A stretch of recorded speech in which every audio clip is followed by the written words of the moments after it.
مولانا مرسلین صاحب ہیں، انہوں نے شہر کا نام نہیں لکھا، یہ عرض کرتے ہیں کہ انہوں نے ایک بہت طویل سا میسج بھیجا ہے کہ ان کے پاس ایک میسج آیا ہے جس کے اندر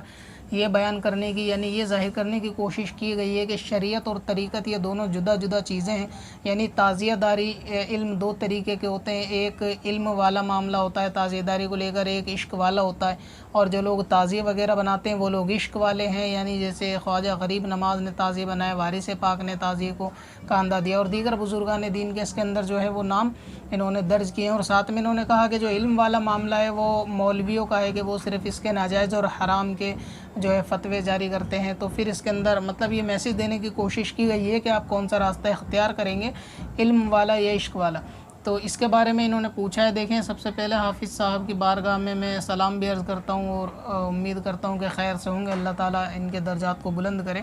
یہ جو شریعت اور طریقت کی کیٹیگری کو الگ کر دیتے ہیں نا کہ شریعت الگ چیز ہے اور طریقت الگ چیز ہے، یہ بہت بڑی بھول ہے، اس طریقے سے معاملات نہیں کرنے چاہیے۔ اعلیٰ حضرت امام اہل سنت نے فتاوی رضویہ شریف میں بالکل صاف واضح فرمایا ہے کہ شریعت کی ضرورت ہر مسلمان کو ہر ایک لمحہ، ہر ایک آن اور ہر ایک سانس ہے، یعنی شریعت کے سے جدا ہو کر کوئی زندگی جینا دشوار ہے، یعنی ایمان کے ساتھ اور پرہیزگاری کے ساتھ جینا دشوار ہے۔ تو یہ کہنا کہ بزرگوں نے تعزیے، دراصل معاملہ یہ ہے کہ اب جو موجودہ دور کے تعزیے ہیں یہ بزرگان دین سے ان کا کوئی تعلق نہیں تھا،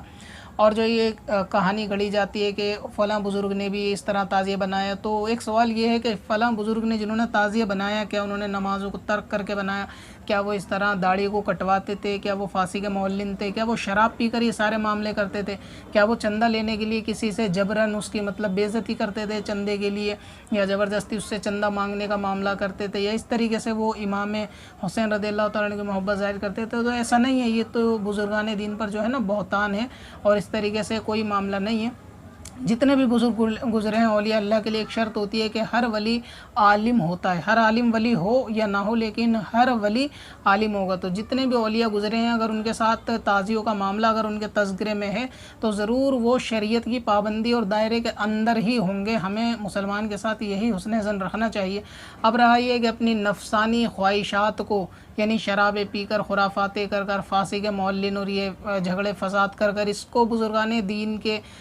طرف نسبت منسوب کر دینا کہ یہ ان کا بھی کام تھا، ہمارا بھی کام ہے، تو ان کا تو کام پھر اور بھی بہت سارے تھے۔ ایک پاؤں پر نمازیں پڑھنا، ایک رات میں قرآن پاک کو ختم کر دینا، ہمیشہ روزوں سے رہنا، قناعت اختیار کرنا، تقوی، پرہیزگاری، نفل پوری رات پڑھنا، پھر یہ معاملے یعنی محرم جانے کے بعد یہ سارے نوجوان جو بزرگان دین کا اتنا ڈنکا پیٹتے ہیں یہ لوگ اس وقت کہاں چلے جاتے ہیں؟ تو ایسا نہیں ہے کہ مطلب مولاناؤں کی یا مولویوں کی راہ الگ ہے، دراصل شریعت کی ضرورت تو ہر آن ہے۔ جتنے ولی گزرے ہیں وہ سب مولوی ہیں، آپ یہ سمجھ لیں، سب۔ کسی آپ اولیاء اللہ کو ایسا نہیں کہہ سکتے کہ کوئی ایک ایسا ولی کا نام آپ بتائیں کہ جو ولی ہو اور عالم نہ ہو۔ تو جتنے بھی ولی ہیں وہ سب اپنے وقت کے امام سمجھ لیں، مولانا سمجھ لیں، عالم سمجھ لیں، وہ سب ہیں۔ تو یہ جدا کرنا کہ مولانا کی راہ الگ ہے اور صوفی کی راہ الگ ہے، یہ تو بالکل جاہلانہ بات ہے۔ ہر صوفی جو شریعت کے دائرے میں یعنی ولی ہے وہ ضرور عالم اور مولوی ہوگا، اس کی راہ شریعت ہی ہوگی۔ اب جو آج کل مطلب شیطان کے کہنے میں، بہکاوے میں جو ہمارے مسلمان بھائی اس طریقے کی خرافاتوں میں آتے ہیں، وہ دراصل سال میں ایک دن